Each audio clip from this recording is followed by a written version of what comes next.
Daughter, we have heard troubling news.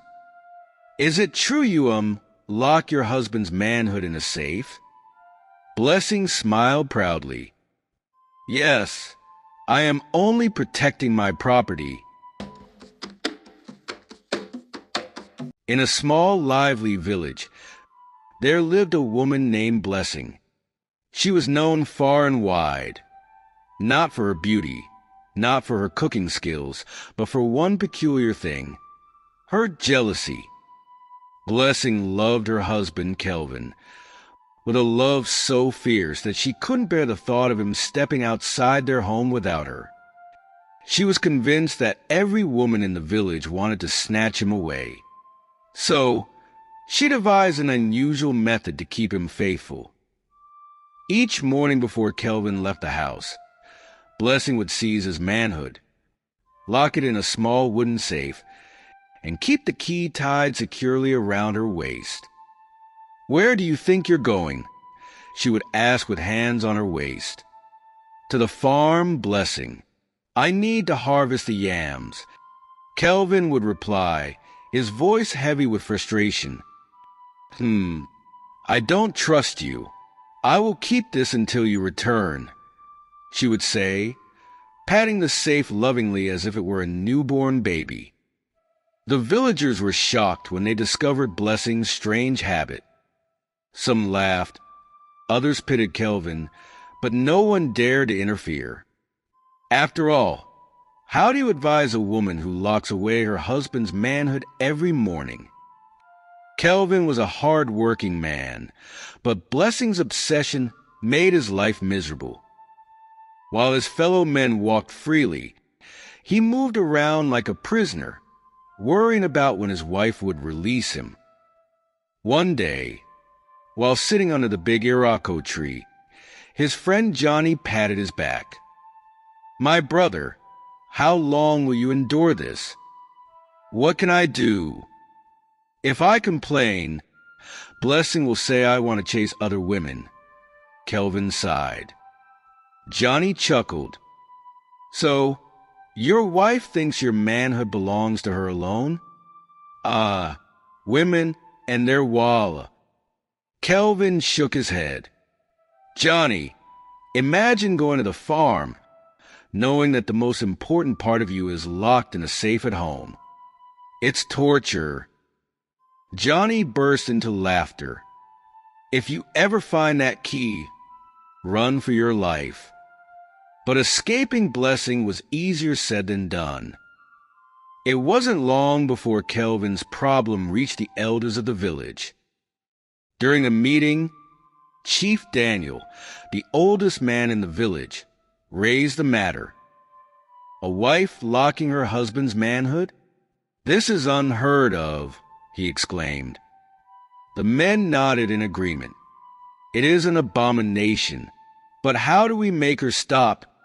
Another elder asked. "Should we summon Blessing?" Chief Daniel suggested. The elders hesitated. No one wanted to face Blessing's wrath.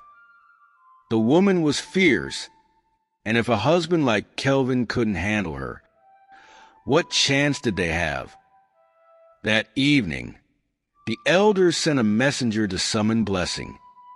When she arrived at the village square, she folded her arms and glared at them.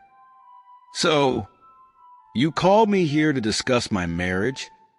What exactly do you want?" she asked. Chief Daniel cleared his throat. "Daughter, we have heard troubling news. Is it true you, lock your husband's manhood in a safe?" Blessing smiled proudly. "Yes, I am only protecting my property." The elders gasped. One of them muttered, "This woman is dangerous. You cannot continue this," Chief Daniel declared. Blessing placed her hands on her waist. "Or what? Will you all marry him for me?" Silence. Defeated. The elders let her go. Blessing walked away, victorious. Tired of his situation, Kelvin decided to act. He knew Blessing kept the safe under their bed, and the key was always tied around her waist. One night, he pretended to be sick. "Ah, Blessing, my stomach hurts," he groaned. Blessing panicked. "Let me get you herbs." As she rushed out, Kelvin quickly grabbed a knife and carefully cut the rope holding the key. He unlocked the safe, took back his manhood, and fled. When Blessing returned, she saw an empty safe. "Kelvin," she screamed, but Kelvin was already running through the village, his freedom finally restored. Furious, Blessing stormed through the village, looking for her husband. "Kelvin, if I catch you, I will deal with you." Kelvin had taken refuge in Johnny's house. "My brother, I am free," he laughed. Johnny clapped. "You have escaped, but can you defeat your wife?" Kelvin gulped. He had not thought of that. News spread quickly, and the villagers had the biggest laugh of their lives. "Kelvin is free," the town criers shouted. Children sang, "Blessing's husband has escaped. Blessing's husband has escaped." Blessing was furious. "This is not over," she warned. Determined to get her husband back, Blessing visited a village witch doctor. "I want a charm to bring my husband home," she demanded. The witch doctor gave her a potion. "Pour this in his food, and he will crawl back to you." But Kelvin had already sworn never to eat anything from Blessing again.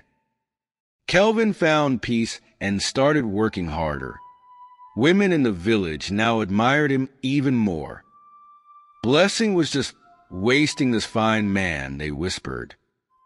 Blessing, however, refused to move on. Realizing her mistake, Blessing cried to her mother. "Why did I push Kelvin away?" she sobbed. Her mother shook her head. "You let jealousy destroy your home." Blessing hatched a new plan. She would apologize. She went to Kelvin's farm with food. "My husband, I am sorry," she pleaded. Kelvin looked at the food suspiciously. "Is there witchcraft in this soup?" Kelvin told Johnny, "I will forgive her if she passes my test." He placed the food in front of his dog. If the dog survived, Blessing was sincere. The dog ate and lived. Kelvin forgave Blessing, and the village celebrated. "Blessing, do you promise never to lock your husband's manhood again?" Chief Daniel asked. "I promise," she said. Blessing learned that love is built on trust, not control. From that day, she became a better wife. Kelvin and Blessing lived happily, with Blessing never locking anything away again. And so, the village people told their tale for generations, laughing every time.